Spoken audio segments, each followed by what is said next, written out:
ஆண்டவராக இயேசு கிறிஸ்துவின் நாமத்தில் என் அன்பின் வாழ்த்துக்கள். இந்த நாளிலேயும் உங்களை சந்திப்பதில் மகிழ்ச்சி அடைகிறேன். இன்றைக்கு நம்முடைய தியானத்திற்காக நாம் தெரிந்து கொள்கிற வேத வசனம் சங்கீதங்களின் புஸ்தகம் 103 சங்கீதம் 12 வசனம். மேற்குக்கும் கிழக்குக்கும் எவ்வளவு தூரமோ அவ்வளவு தூரமாய் அவர் நம்முடைய பாவங்களை நம்மை விட்டு விலக்கினார். மேற்குக்கும் கிழக்குக்கும் எவ்வளவு தூரமோ அவ்வளவு தூரம் கர்த்தர் நம்முடைய பாவங்களை நம்மை விட்டு அகற்றினார். மேற்குக்கும் கிழக்குக்கும் எவ்வளவு தூரமோ அவ்வளவு தூரம் விலக்கி போனார். அறிவியல் படிக்கிற மாணவர்களுக்கு தெரியும், சயின்ஸ் ஸ்டூடெண்ட்ஸுக்கு தெரியும். ஒரு மேக்னெட்டை கொண்டு வந்து வைத்து நார்த் போல் சவுத் போல் என்று அதை வைத்தால் அது ஒட்டாது. அது வெவ்வேறு திசையில் அது ஒட்டாமல் தள்ளி கொண்டிருக்கும்.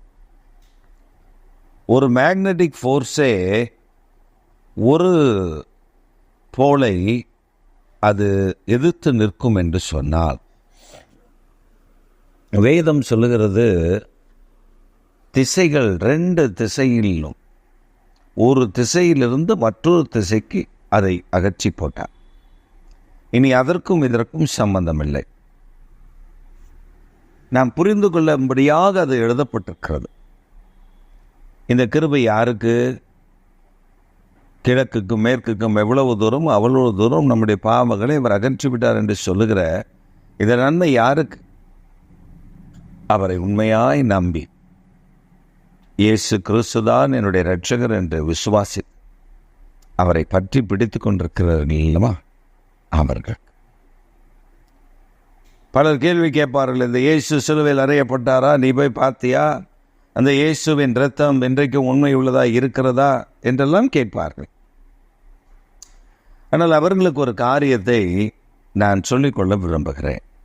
காரணம் என்னன்னா, இயேசு கிறிஸ்துவின் இரத்தத்தினால பாவங்கள் கழுவப்பட்டு அவன் பரிசுத்தமாக்கப்படும் போது அவருடைய நிலை மேன்மை அடைகிறது. ஒரு சமயம் புதுச்சேரிக்கு அருகிலே இருக்கக்கூடிய ஒரு கிராமம். அந்த கிராமத்தில் ஊழியத்திற்காக நாங்கள் சென்றிருந்த பொழுது அந்த கிராமத்தில் புதிதாக ஒருவர் ஏஜி ஸ்தாபனத்தின் மூலமாக அங்கே அப்பாயின்மெண்ட் செய்யப்பட்டிருந்தார். அவருக்கு உதவி செய்யும்படி என்னை அங்கே அனுப்பியிருந்தார்கள். அவர் புதிய நபர், அதனால் அவருக்கு தெரியாது. அந்த ஊரில் அவர் கொஞ்சம் பழக்கப்படுத்திவிட்டு நீங்கள் வாருங்கள் என்று நானும் சென்றிருந்தேன். அப்பொழுது நாங்கள் முதலாவது ஒரு 3 நாள் உபவாசித்து ஜெபம் பண்ணி அந்த ஊழியத்தை நாம் நடத்தலாமே என்று பேசின பொழுது அவர்களுக்கும் அது சரியாக தோன்றினது. அதனால் நாங்கள் சபையில் 3 நாள் உபவாசம் பண்ணி காத்திருக்கிறோம், ஜெபித்து கொண்டிருக்கிறோம். அப்பொழுது ஒரு மனிதனை எங்களிடத்தில் கொண்டு வந்தார்கள். அந்த மனிதன் இந்த கட்டிட வேலை செய்கிறதான ஒரு மனிதன், நல்ல திடகாத்திரமான மனிதன், ரொம்ப ஸ்ட்ராங்கான மேன் கூட. அவனை தூக்கி கொண்டு வந்தார்கள். 4-5 பேர் அவனை கட்டி தூக்கி கொண்டு வந்து ஆலயத்துக்குள்ளே போட்டார்கள். என்னவென்று கேட்டபொழுது அந்த தாயார், அந்த மனிதனை கொண்டு வந்ததான அந்த மனிதனுடைய தாயார் சொன்னார்கள், அவனுக்குள்ளே ஏதோ இருக்கிறது, ஆனால் அது அவனை அலக்கழிக்கிறது, வீட்டில் நிம்மதியாக இருக்க முடியவில்லை என்று சொன்னார்கள். அவருடைய மனைவியும் வந்திருந்தார்கள். மனைவியிடத்தில் நாங்கள் விசாரித்த பொழுது பல அதிர்ச்சி தகவல்கள் அவர்கள் எங்களுக்கு சொன்னார்கள்.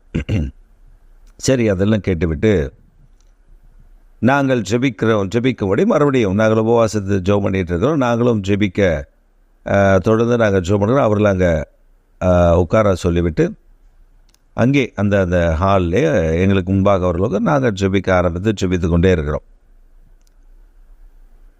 அந்த மனிதன் திடீரென்று ஆக்ரோஷமாக எழும்பி எங்களை அடிக்க முற்பட்டார். அப்பொழுது நாங்கள் பயப்படலை. அடிக்க எங்களுக்கு தெரியும், இல்லை பிசாசு எப்படி அலக்கடிக்கும், என்னெல்லாம் செய்யும்னு எங்களுக்கு தெரியும். அவன் வேறு ஒரு குரலில் அவன் வார்த்தை மாறினது.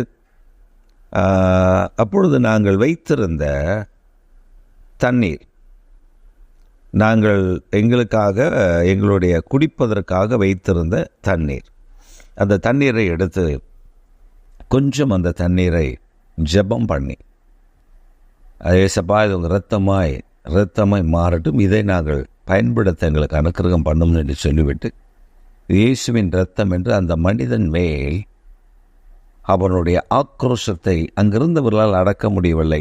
அவன் முகத்தில் தெளித்த மாத்திரத்தில் அவன் தெளிவடைந்தான். அதை தெளித்த மாத்திரத்தில் அவன் தெளிவடைந்தான். தெளிவடைந்து முழங்காலில் நின்று கொண்டான். அவனெல்லாம் விட்டு விலகினார்கள். அதற்கு பின்பு அவன் ஒரு போது கூட ஒரு நிமிடம் கூட அவன் அந்த ஆக்ரோஷமாய் வந்து மற்றவர்களை அடிக்கவோ துன்புறுத்தவோ அவனால் முடியவில்லை. காரணம், இயேசு கிறிஸ்துவின் இரத்தம் அது அவ்வளவு வல்லமையுடையது. அந்தகார வல்லமைகள் நடுங்கத்தக்கதாக இந்த காரியங்கள் நடக்குமே. ஆனால் அதற்கு பின்பு நாங்கள் ஒரு 1/2 மணி நேரம் நாங்கள் ஜெபித்து கொண்டே இருந்தோம். அந்த கிரியைகள், அந்த வல்லமைகள் அவர்களை விட்டு விலகினது. அவன் நல்ல மனிதன், சாதாரணமான மனிதனைப் போல மாறினான். கர்த்தர் அவனை ஆசீர்வதித்து அவனுக்காக நாங்கள் ஜெபித்தோம். அவன் வீட்டுக்கு சென்றான். பின்பு அவன் தன் மனைவி பிள்ளைகளோடு நல்ல ஒரு குடும்பத்தை நடத்தி ஆண்டவருக்கு உண்மை உள்ள மனிதனாய் வாழ்ந்து கொண்டிருக்கிறார். இதையே நான் உங்களுக்கு சொல்கிறேன், இயேசுவின் இரத்தம் பாவங்களை மாத்திரமல்ல, நமக்கு விரோதமாக எழும்புகிற சத்துருக்களை அது முறியடிக்கிறது, அவைகளையும் அது மேற்கொள்ளுகிறது. நம்முடைய பாவங்கள் கிழக்குக்கு மேற்குக்கு அவ்வளவு தூரம் நம்முடைய அக்கிரமங்களை கர்த்தர் மாற்றும்படி இயேசுவின் இரத்தத்தை நமக்கு தந்திருப்பாரே. ஆனால் அதே இரத்தம் வல்லமையுள்ளது, சத்துரு நமக்கு உண்டாக நிற்க முடியாதபடி செய்கிறது. இன்றைக்கு நீங்களும் நானும் அந்த இயேசுவின் இரத்தத்தினாலே ஒவ்வொரு நாளும் நம்முடைய பாவங்களை அறிக்கையிட்டு ஒவ்வொரு நாளும் சுத்திகரிக்கப்பட்டு நம்முடைய ஜீவியம் பரிசுத்தமாய் காத்து கொண்டு வழிநடத்தப்பட வேண்டும். சிலர் சொல்லுகிறதை நான் கேள்விப்பட்டிருக்கிறேன், இயேசு என் பாவத்திற்காக சிலுவையில் இரத்தம் சிந்தி விட்டார், ஆதலால் நான் செய்யப்போகிற எல்லா பாவத்திற்காகவும் தான் என்று பிரசங்கிக்கிறார்கள். அந்த மூடர்களைப் போல ஒருவரும் இல்லை. அது மூடத்தனமான எண்ணம். ஒரு மனிதன் ஞானஸ்நானம் எடுத்து அவன் கரை ஏறும் பொழுது அவனுடைய பாவம் முழுவதும் மன்னிக்கப்பட்ட நிச்சயத்தில் அவன் வெளியே வருகிறான். பாவத்திற்கு மரித்து நீதிக்கு பிழைத்து வெளியே வருகிறார். வெளியே வருகிற மனிதனுக்குள்ள புதிய கிருபை, புதிய அபிஷேகம், ஒரு புதிய சந்தோஷம், மகிழ்ச்சி அவனுக்குள்ள இருக்கிறது. ஆனால் அந்த மனிதன் தொடர்ந்து அதை காத்துக்கொள்ள வேண்டும் அல்லவா? அதனால தான் வேதம் சொல்லுகிறது, முடிவு பரியந்தம் நிலை நிற்பவனே ரட்சிக்கப்படுவான். அப்படி என்றால் நம்முடைய தன் பாவங்களை மறைக்கிறவன் வாழ்வடைய மாட்டான். அவைகளை அறிக்கை செய்து விட்டு விடுகிறவன் தேவனிடத்தில் இரக்கம் பெறுவார்.